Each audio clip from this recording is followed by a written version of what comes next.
Well, welcome back to Inside Personal Growth. This is Greg Voisin, host of Inside Personal Growth. And I have joining me John Henry Parker. And John, I have known for many, many years, and our paths crossed again because of his new book that he's got called Be the Dawn in the Darkness. Good day to you, John Henry. How are you doing?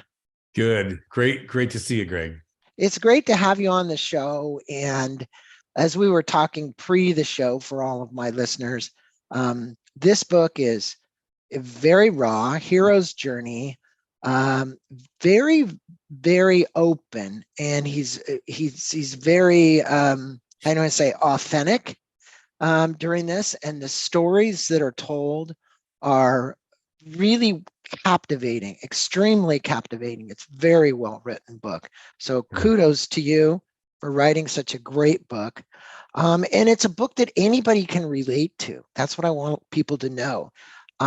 All of these difficulties and traumas that we go through during our life, a lot of times get put under the rug and we don't address them. And John Henry is here to help you listen and be open to you addressing these. And I want to tell him a little bit about you. He's an American writer, narrator, team communication consultant. He says my credentials are my life experiences. And when you start to hear what we're going to talk about here, you'll say, oh my goodness, I realize now that your life experiences, there's a thing called experiential intelligence. It's like spiritual intelligence. It's like EQ, but there's experiential intelligence. And if there's anyone that has it, it's John Henry.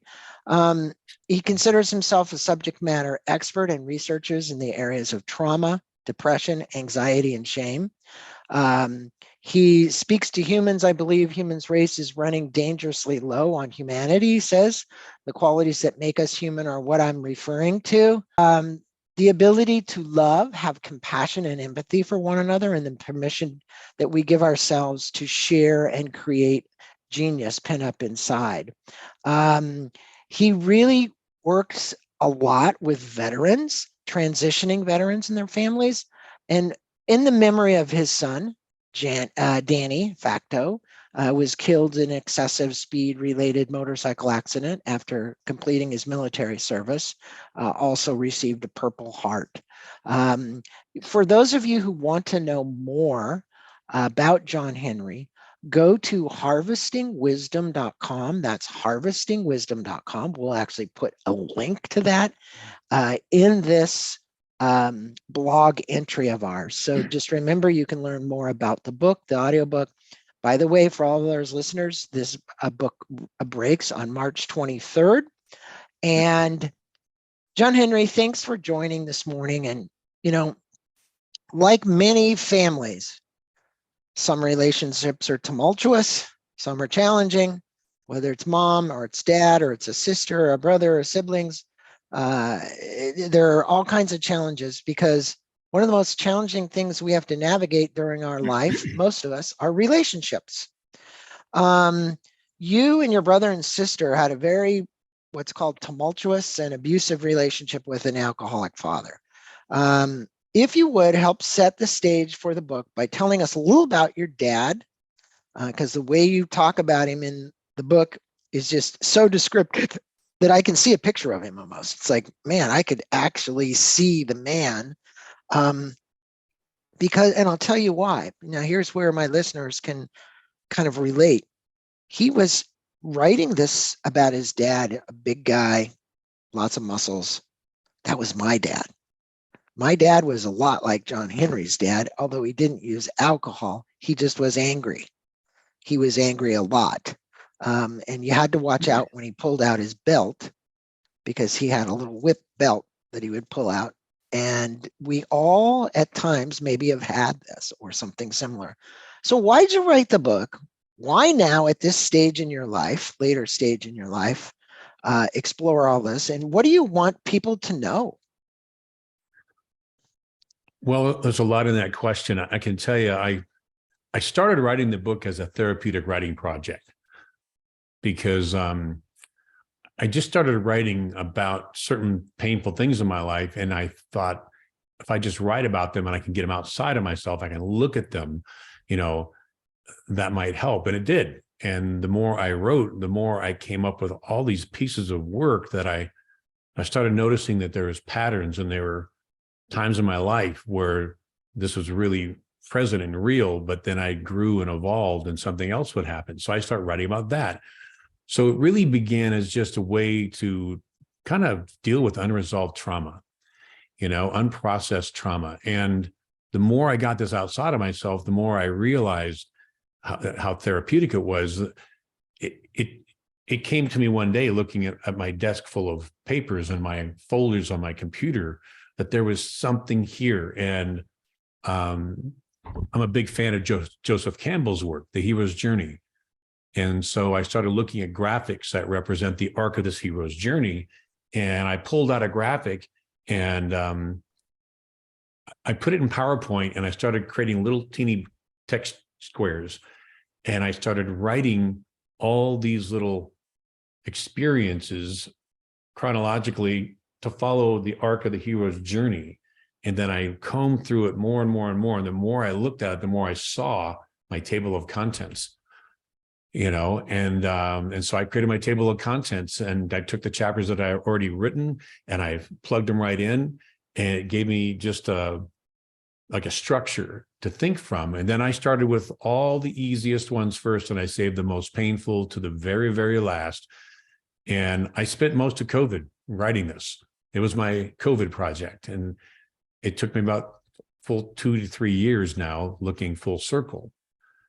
And so I really wanted to write it because I needed to get it out of me, and I needed to look at it. Well, you can tell that it was very cathartic for you. I mean, the reality, when you look at how well you expressed yourself and you followed the hero's journey, it truly was, and is, I should say, a tremendous work of love. You could see that self-compassion was a big deal for you. This relationship with your dad didn't have a ton of compassion in it, right? There was actually, as you mentioned in the book, a lot of hate, and there were things that he did, but it came full circle. It went all the way around full circle. Yeah. And I want to acknowledge you for that, because a lot of people never take it full circle. They don't ever come back, and we use a term. You used a term in there, and I have it in one of the questions. It was so appropriate that you were extremely tolerant of this man at the end, right? I mean, where you could have just stayed angry the rest of your life. Right. Well, growing up, I mean, he was a violent Korean War, Marine Corps combat veteran. And it was terrible for him, and he would never talk about it. If there was ever any kind of war movie on TV, he would just immediately stand up and walk out of the room. Right. He was incredibly traumatized. And then he went to Vietnam, and got as a reconnaissance photographer. He joined the Air Force after the Marine Corps, became a reconnaissance photographer, and he got shot down with his pilot over Vietnam, and he had to evade capture and that live in the water, in the swamps, whatever. So that was even more traumatizing. So that's about when I came along, and my sister and brother and I came along, and he was really abused physically as a child, and so he didn't really have the tools. But I got to tell you, I'm not letting him off the hook, because what he did was criminal, and he should have gone to prison. There's so much worse, far beyond getting spanked and getting abused once in a while. It was just relentless. It was continuous. And, I just... He had PTSD, that. And, Sure. when I saw your description of him, I could relate to my dad. My dad grew up in an orphanage. He didn't have anything. He was in the Korean War as well. And I remember him when he would bring out these little artifacts from where he was, similar to your dad, right? But he was very angry. And I asked him, I said, "Hey, Dad, I remember once, did you ever kill anybody?" He goes, "Yeah." And And that wasn't the end of it. It was like I did. And then I said, how? And he said, well, I was the mechanic for the Jeeps and all the half tracks and stuff that was over there. And I was working on it, and a guy tried to steal one, and I actually knifed him. I stuck my bayonet knife through him, or his knife. And it's like, wow, and I'm only saying, this is just one little incident. And you can imagine what these guys deal with that are on the front line. I mean, my dad wasn't on the front line even, and he was dealing with the trauma of what he had done, right? And, in this hero's journey, you right away go from that very descriptive chapter to this chapter where you talk about your great Aunt Glad. Now, this woman really was the pinnacle of giving you hope in your life. And you referenced her, and you always received 3 books from her at Christmas, you said. And you speak about a special note that she tucked away in this book about Michelangelo that really had an impact on you. What I'd like you to do is tell the listeners the story and the important message your aunt was telling you as a young man about Michelangelo, because you put a quote in the book actually that was there, and it was about chiseling away, right? And this aunt was really very, very special. And I could relate because I had an aunt that was pretty much the same way.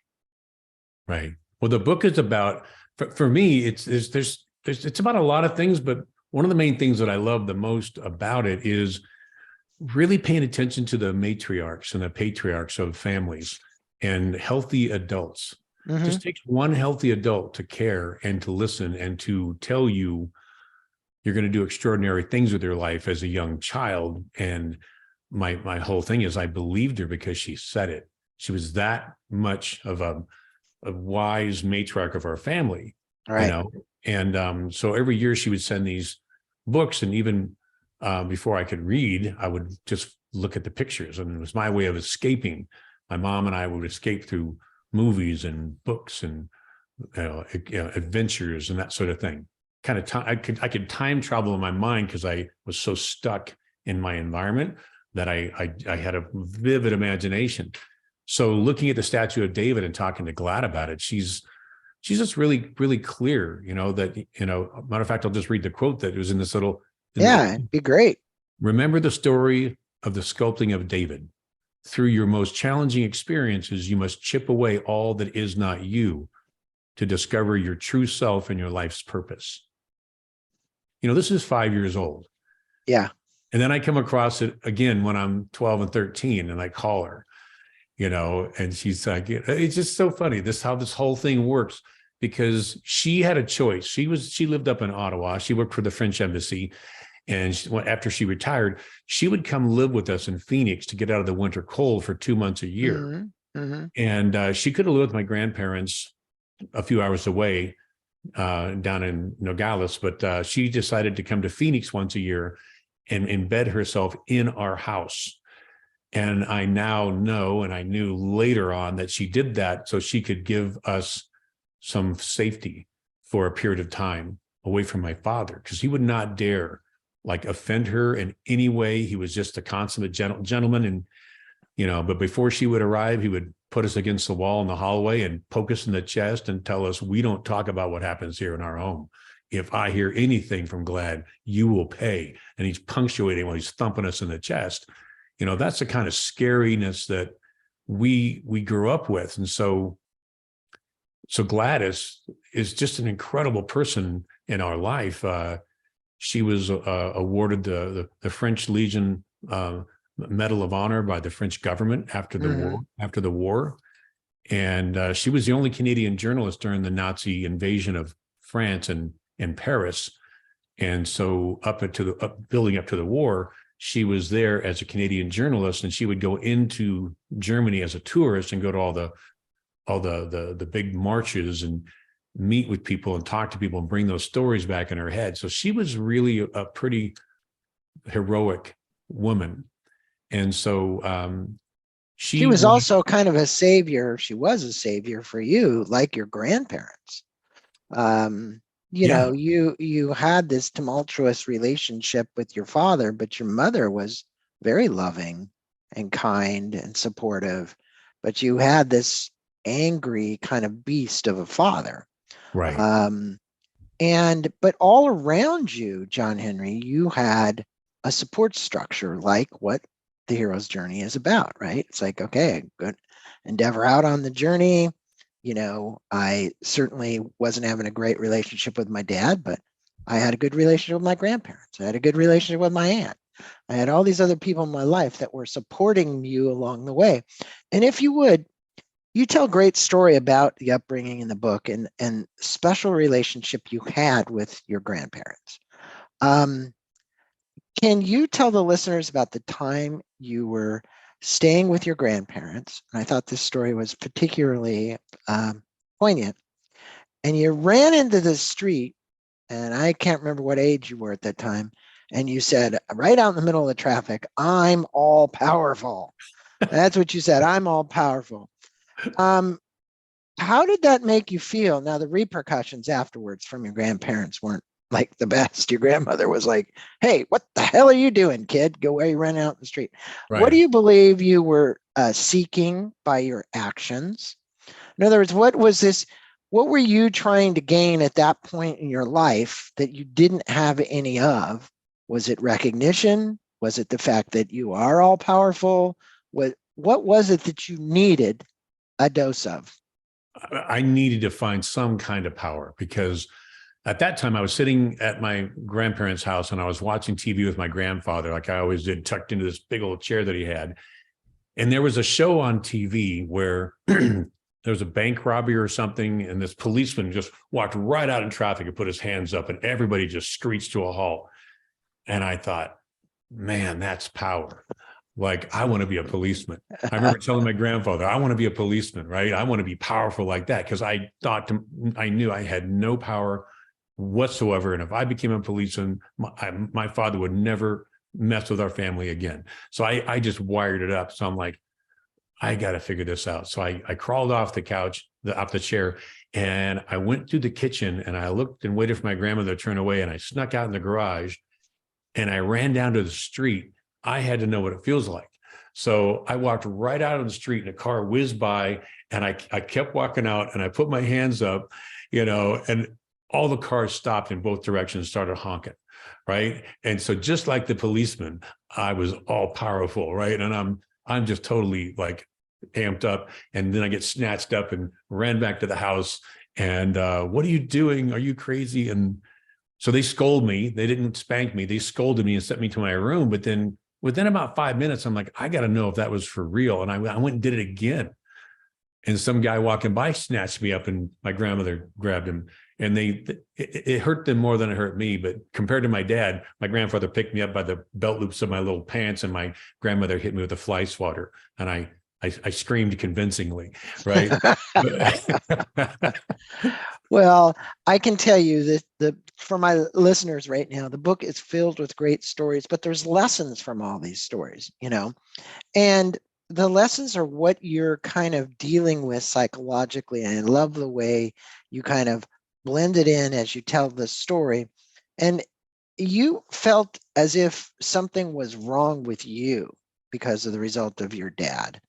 And you felt numb because of all of the abuse. And I can imagine, I can only imagine. What message do you have for the listeners that might be in a relationship like this? And how do they go about making either an escape if necessary or healing the relationship if possible? Huh. Wow. I guess speaking for myself, I had a prevailing belief that there must be something wrong with me. And so it caused me to be distant and numb and not really fully available to friendships or relationships because there's definitely something wrong with me is what I was raised with, and I thought that way until I was in my 20s and 30s. And I was just doing everything I could to look and walk and talk and be like everybody else, like successful people. And I was crafting this really important persona, but I lacked, I call it internal cohesion. Like the projection that I put out to everybody certainly did not match my self, my self-worth and my, who I was inside. And that was really, I guess, How did you, I think the term that's been used before is like there's a cognitive dissonance, right? And it's like what matches up with who I am and who I really want to be is two different things, but obviously this abusive relationship was the impetus for this, you reaching this point in your life, right? Of not feeling worthy, of not just feeling numb inside, right? I right. could assume that you probably felt somewhat worthless. Well, yeah, it was lower than shame, and I just had a father who used to, just call me bad names, Right. that were just like really disempowering. And my mother wouldn't divorce him. So we were just forced to be in this relationship. And I say in the book, but thank goodness, my great aunt, I'll just call her Glad provisioned me really well. She said, watch out for the people you least expect that you're going to bump into, because there's most of the time they're here to teach you the most. So pay attention to the messengers that are constantly coming into your life. If you get broken down on a flat tire, guess what? There's somebody special that's coming your way. Pay attention. So these little nuggets, she just dripped on me as a little boy. And one of those messengers I happened to meet 2 weeks before I got out of the Marine Corps. And it changed the trajectory of my life completely. It's 5-minute conversation. So, Well, there's always, the hero's journey, as yeah, Joseph Campbell says, out there all the time, um, there are people there to help you. And what your aunt was saying is, you just had to be aware of where they were and listen, and I think that's really important. And you reach this young adulthood where you're carrying around lots of anger. Let's face it, as a young adult, you weren't a really good kid, okay?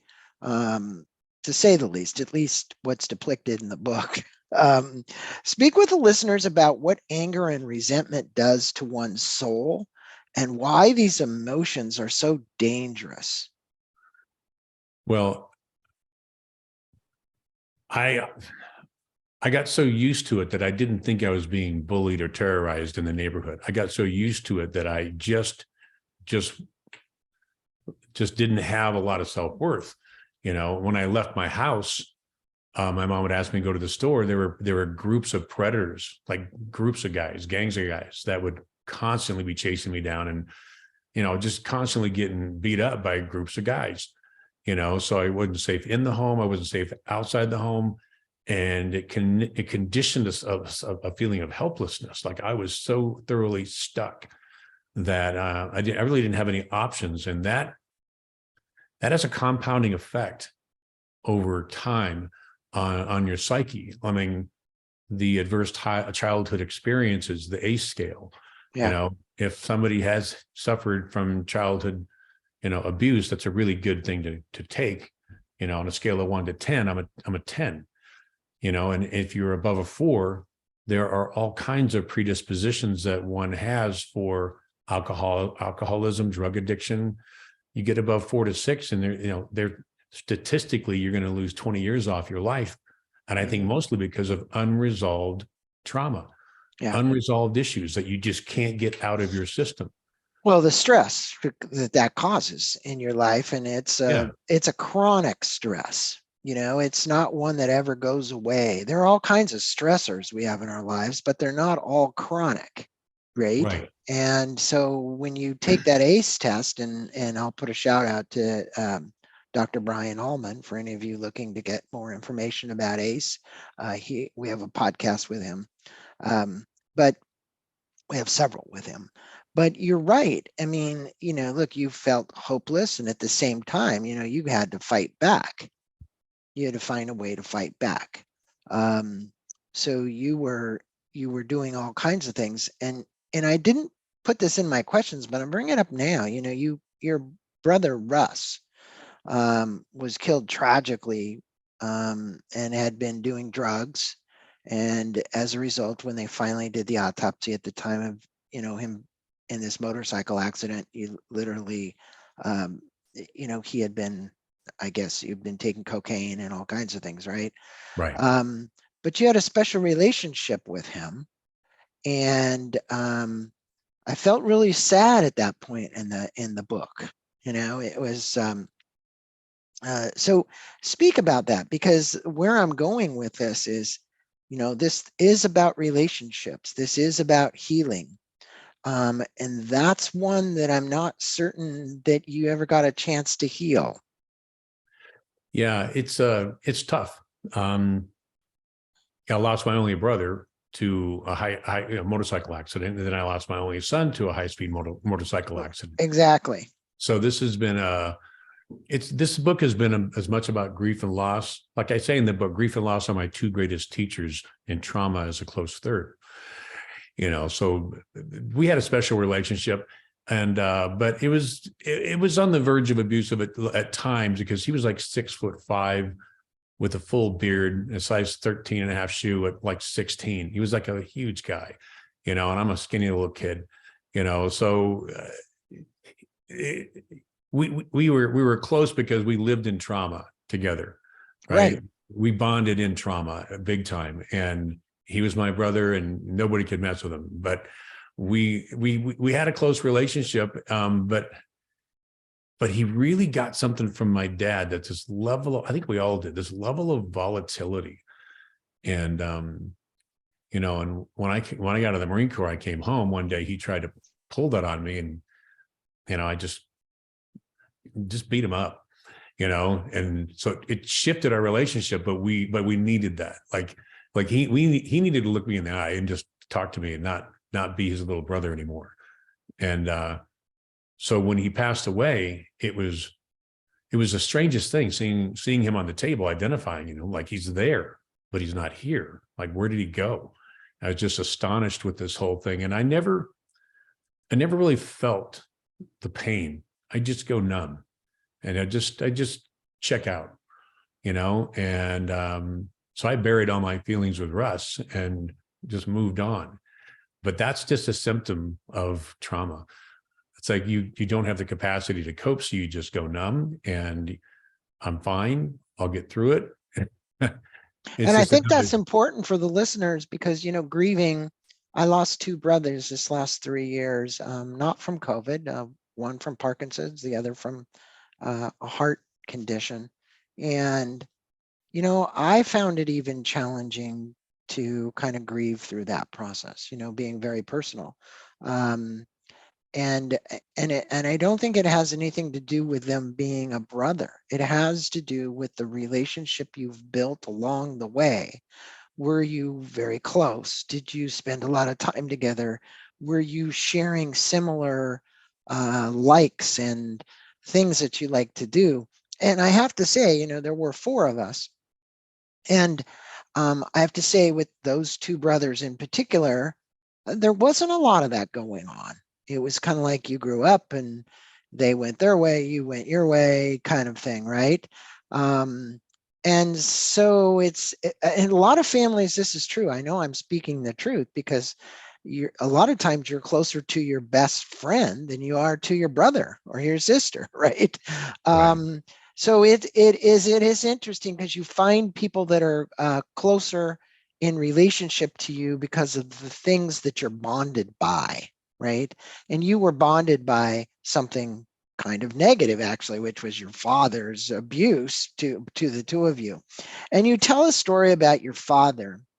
And he used to work as a bouncer in a nightclub in Arizona. And I just thought this was just like, I read this and I was like, I was almost in tears.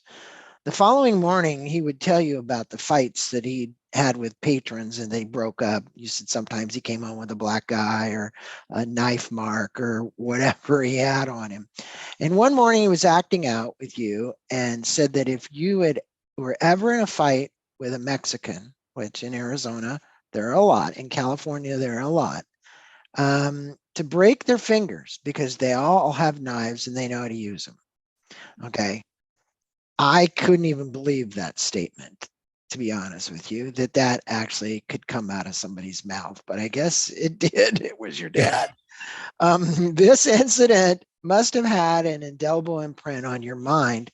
And what do you take away from this encounter with your father that is much deeper than just the statement? Because what he told you in that statement was I guarantee your father had plenty of prejudices.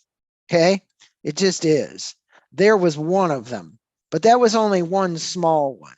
I can really guarantee you that he had plenty of prejudices along the way. Probably. I took it as kind of strange, that's for sure. And he didn't say fingers. He said, if you're going to fight with a Mexican, break their hands because they all carry knives. And I'm like, and when I thought about it, I'm like, you know, I live in Southwest Phoenix. Like all my friends are Mexicans, and they all had knives. And I'm like, okay, well, that makes sense. And they did know how to use them. And so it's like it was a bad neighborhood, you know. But what was really shocking is he told me to pick up a knife off the table and to come at him and try to stab him. Yeah. And he took out his billy club. And I'm like, I'm not going to stab you. And so he thumped me on the arm. He said, come at me and try to stab me. And eventually he coaxed me into it. And I came at him. I tried to stab him. And he knocked my wrist with this stick so hard that the knife flew across the room, you know, and it really hurt. And he didn't care that I was in pain. He's like, go get the knife. Come at me another way. You know, and so I start swishing the knife at him back and forth, coming towards him, and he clocks me in the elbow, and the knife flies away. You know, he's like, "Don't fight the knife," you know. And so, I mean, he wouldn't let me take karate to defend myself, but he'll teach me how to fight with knives. I mean, it's just like the, you know, this is the kind of warped fathering relationship I had with him. Yeah, it was a very compelling story. I mean, you know, I don't think I've ever read a book that's had that kind of compelling of a story. But I think this leads us to this point that you want the readers to kind of get from this.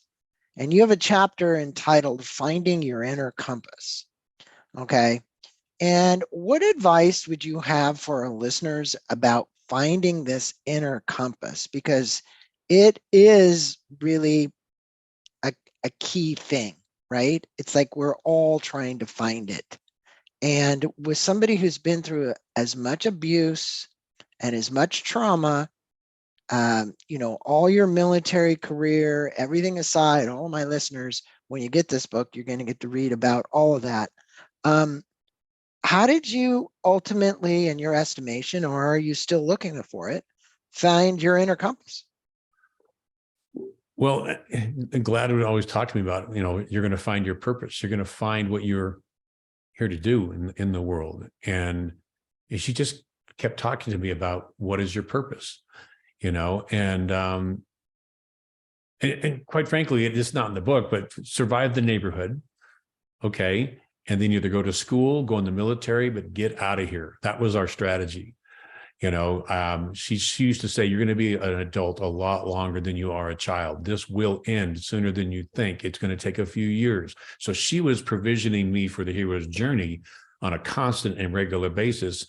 Like, this is a big one. Someday you're going to have kids, and I want you to make a promise with me that you will never, ever break. And then when your son has children, he'll pass it on to them.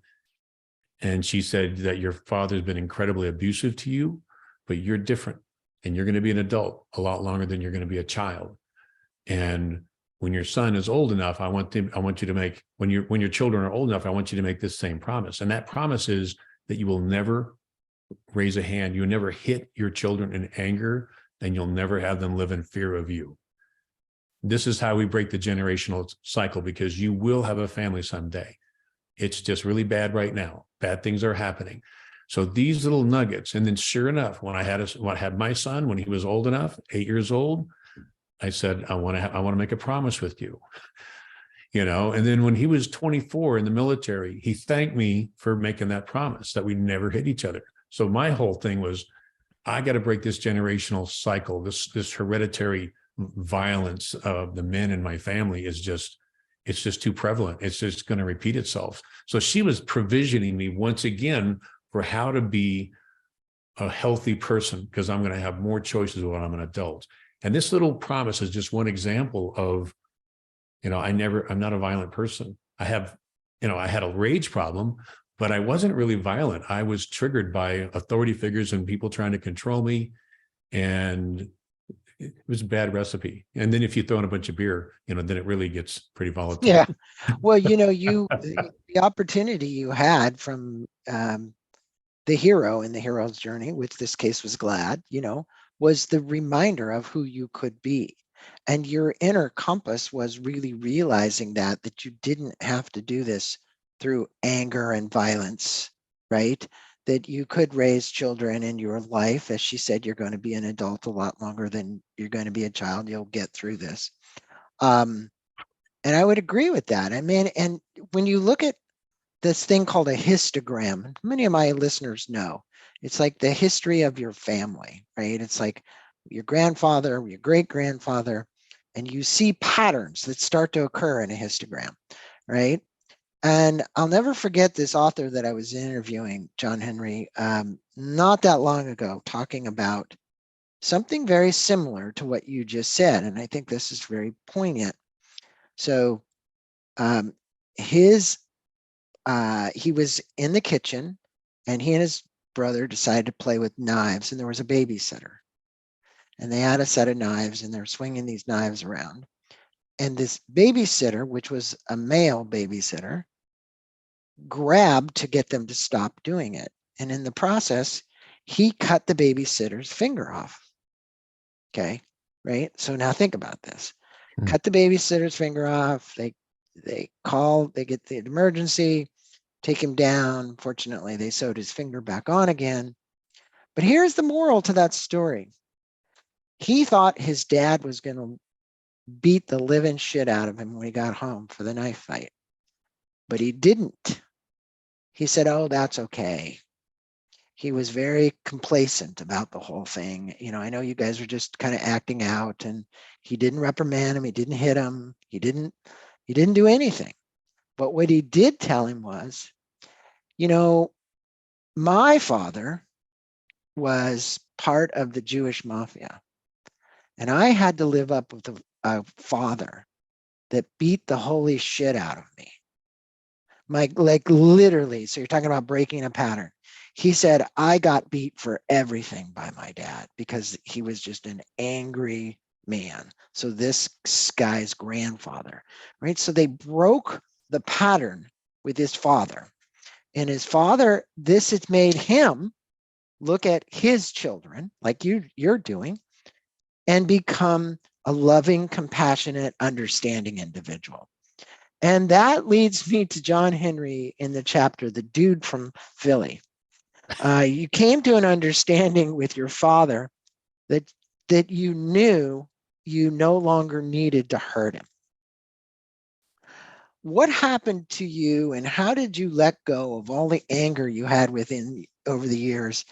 And what should the listeners know about, one, self-compassion and compassion for others? Because look, you beat yourself up for a long time. John Henry beat himself up, based on what I could tell in the book, for a long time. Right. Well, I went in the Army briefly, and then I went in the Marine Corps, and I did it because I wanted him to be proud of me. So it's really kind of a twisted sense of I need. No, it's not. No, it's you're trying to get recognition. It's very normal. Yeah, it's yeah. Very normal for, the pattern you're talking about is you're looking for somebody who was never proud of you to be proud of you. So you did something that you thought would make him proud of you.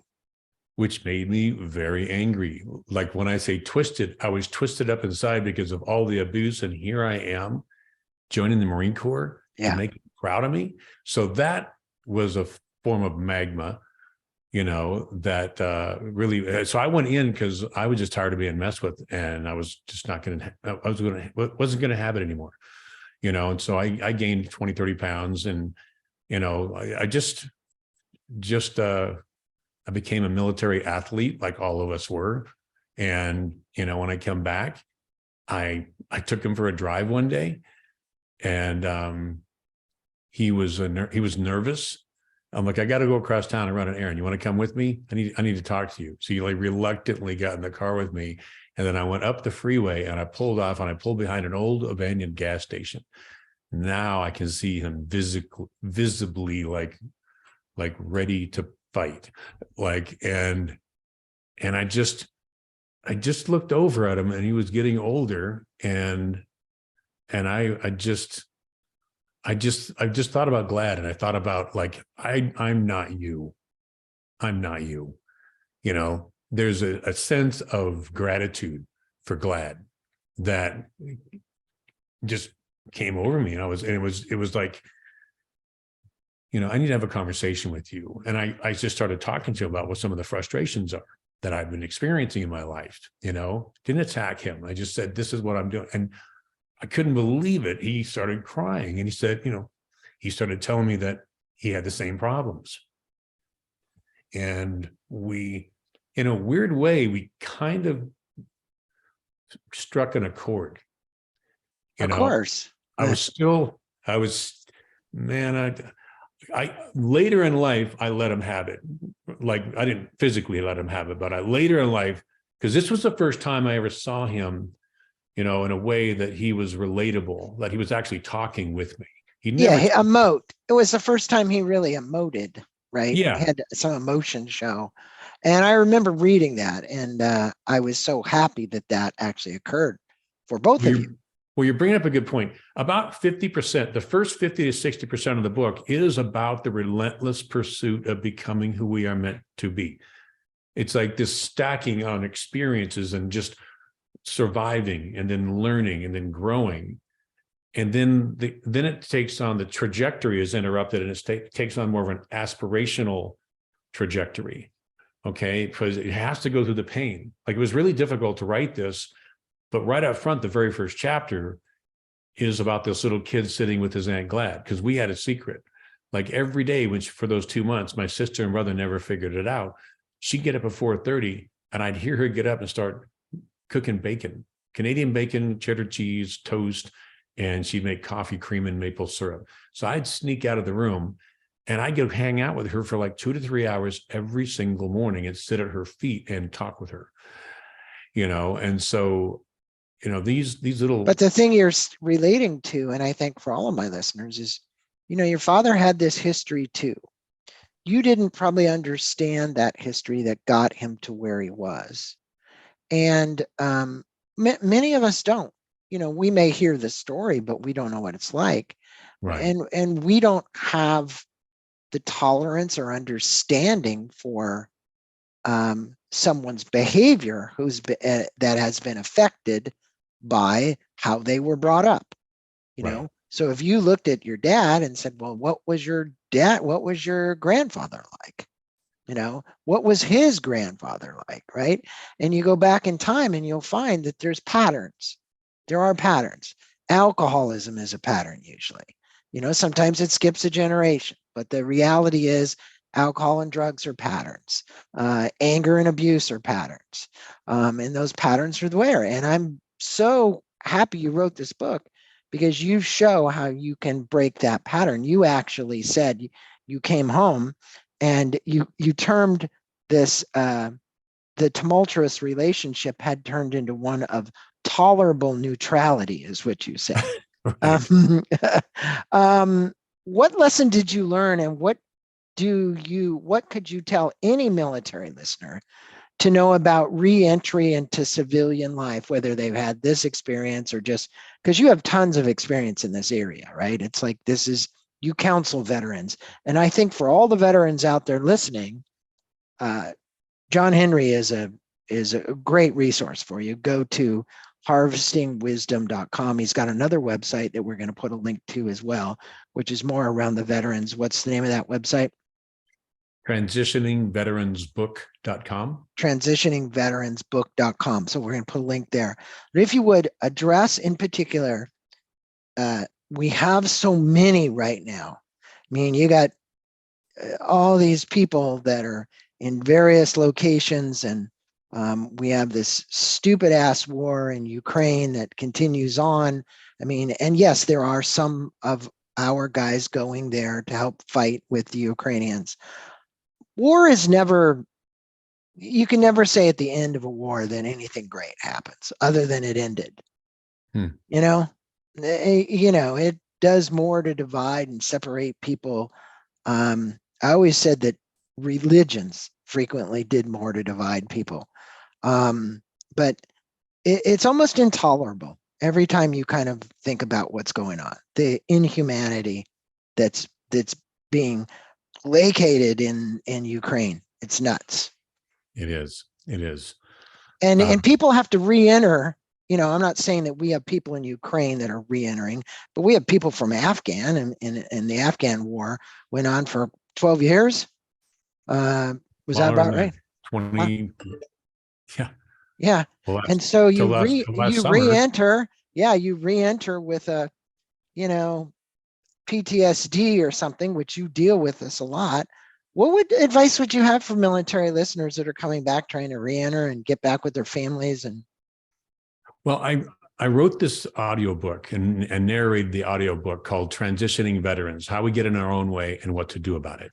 Mm-hmm. And because I've been working for 25 years with veterans and veterans organizations, and I was just collecting all these common dilemmas. And,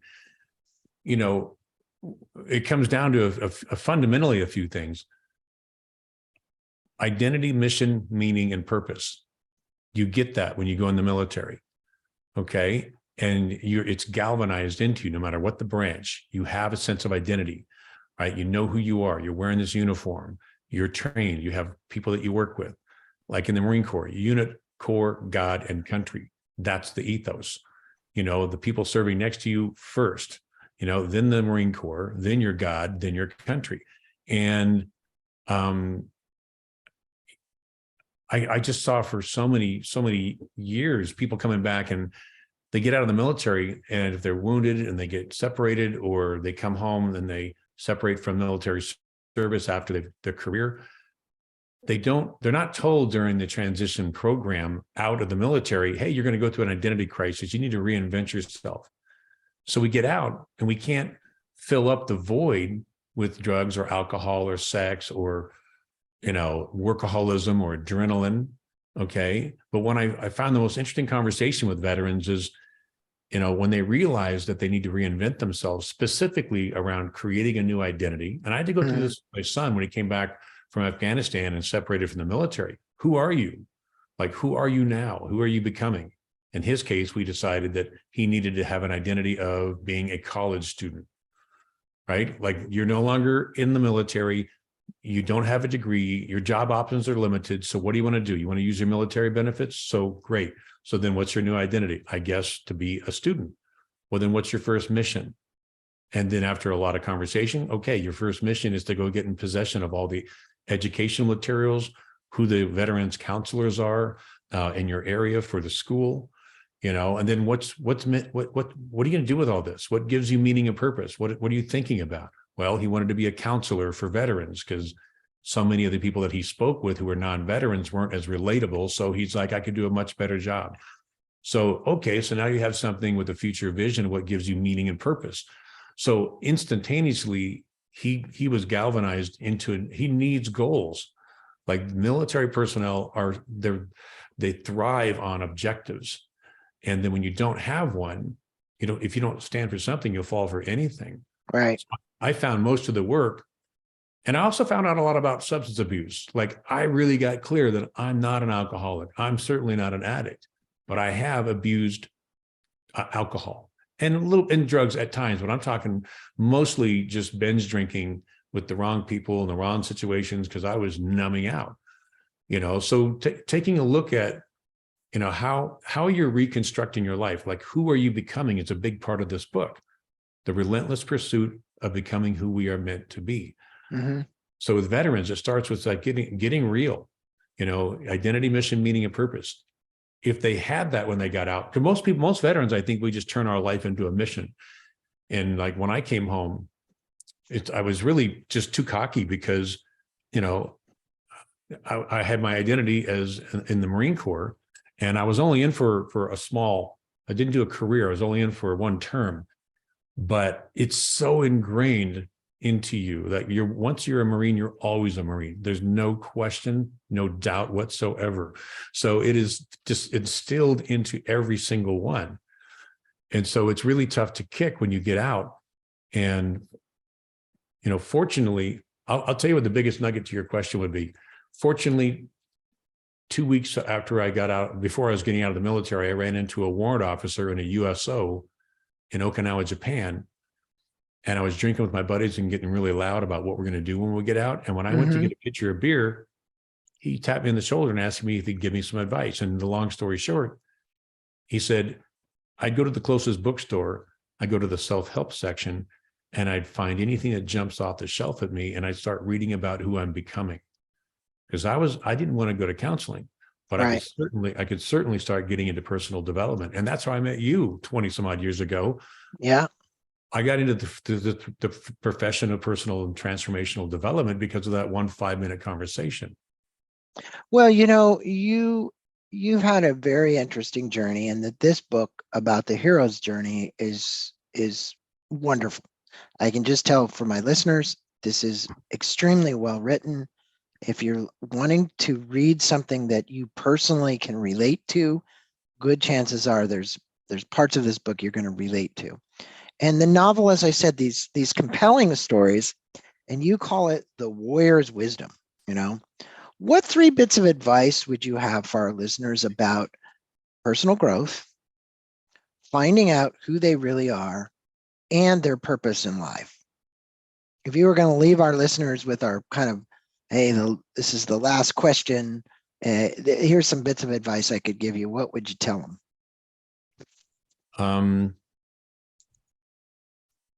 What was the first question? Because I'm swimming. Well, there's 3 parts to the question, but the first part is about personal growth. What is it that you would tell them? You just actually told me in the last one, you said, go to a bookstore and find a book and start to explore yourself. The second one is finding out who you really are and their purpose in life. So I know when you find out who you are, you find your purpose. Curiosity is basically something that I think people need to have if they're going to find a purpose, right? Focus, as you said, you're determined, you're on a mission. I've done many interviews with Stephen Kotler, who talks about hacking flow, right? So you talk about, how do I get into the flow? Well, focus is for free. Having curiosity is important. Having a purpose is important. And then turning that purpose into goals, and those goals and proximal goals, right? So if you were to say, well, what is the personal growth cycle? It's not that difficult. It's like you have to be curious. You have to have a purpose, right? You need to be on purpose more than you're off purpose. You need to have a set of goals or aims. You can't be attached to those aims because they don't always work out the way you think they're going to work out. So if in your mind's eye, you go, hey, this is the way I'm going to build this empire or do whatever, it doesn't always work out that way. So as long as you don't get too attached to it and you're flexible, I think you're in a pretty good space, right? But what would you say about purpose and I say finding out who you are? Well, Viktor Frankl, you need go no further than looking at man's search for meaning. Yeah, right? Yeah, so definitely. Viktor Frankl was a mental health professional who was taken to the concentration camps. His family was taken away, assumed they were dead, and they stripped him all his clothes, and then they told him to take off his wedding ring. And in that moment, he discovered that The only thing he had control of was how he responded to his captor. Right. And so he then wrote Man's Search for Meaning and carried the manuscript, I guess, in his jacket. Okay. And it became a worldwide phenomenon for meaning and purpose therapy, logotherapy. And it was adopted by the whole VA system. What meaning and purpose can you draw from your adversity? Like, there must be some reason why you survived. That is to, that's going to somehow give you meaning and purpose and create something extraordinary with your life. And it's up to us to find it, and so. Well, when he was in those concentration camps, another thing he said, and this would relate very much to your father, your dad did everything he could. I don't think intentionally. It was more of subconscious, but to strip you of your dignity, your identity, your dignity, whatever. And Frankl said that some point in the book, that these concentration camp officers would attempt to break you down to where you were identityless and your dignity was gone, right? Just the way that they treated you, what the slop they gave you, everything. And he said, if you can always overcome that, you could overcome almost anything. Right? Sure. Yeah. How about the guy who spent, 363 days in a concentration camp, I forget. And then I remember watching him and do a speech, and he loved playing golf. So he played golf in his mind over and over and over again for 365 days, right? And he got out and they said, what do you want to do? And he says, I want to play golf. And he went to a golf course and he shot an actual par. It was because he'd played it in his mind's eye. No matter what they did to him, they weren't going to strip him of one thing that he really loved doing, right? Which was, I thought it was an amazing story, right? It's like he hadn't had a golf club in his hand for like 3 years. Wow. Yeah. Wow, that's impressive. Yeah, exactly. So I think when you're in that situation, like you were with your father or anybody is, they've got to start putting images in their mind's eye that are completely different than the situation they're in, right? Right. Well, I would time travel. I would check out, and I would find ways for me to not be present. So I learned how to numb out, unfortunately, and that carried with me for a long time. And then I also hid out a lot. Yeah. Like you were asking earlier, like, what's the key? For me, I found out that I was so good at hiding out that I could watch others in competitions and the military. It was really easy to hide out, and I could watch how people crumbled and how their body posture didn't quite work. And I got to see massive amounts of failure, and I would intentionally hold back. So when I went, I already had a really pretty good idea of what it's going to take to do something, and I would probably nail it on the first try. Or I would just, how I would show up and look and communicate would be so much more congruent that, I was able to get through things. And what I learned when I went through this program, the Warrior's Wisdom, years later, is that go first. Mm-hmm. That was a big deal for me because I was so conditioned to hiding out, not wanting to be embarrassed, not wanting to look bad, that I was just literally hiding out. And I was really good at mimicking and modeling and matching like what's going on in my surroundings from a survival point of view. I was really good at that.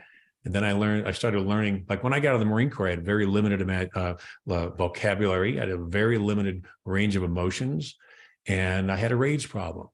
I got in a lot of trouble in the military because of rage, and alcohol related rage incidents, and so, being able to really kind of focus on who I'm becoming. Personal development for me was just the biggest ticket. And everybody I've ever talked to, like that warrant officer that met me where I was and told me to go to the self-help section of the bookstore. Mm-hmm. I've been paying that 5-minute conversation forward tens of thousands of times since that moment. And I never saw the guy again. And so your life can transform in a blink.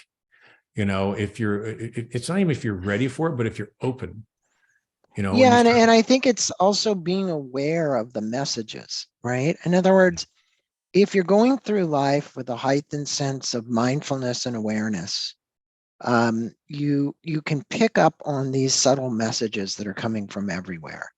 And you get an opportunity to redirect the course of your life as a result of GLAD, as a result of your grandparents, as a result of all the good people in your life that were instilling great behavior and learnings and teachings, right?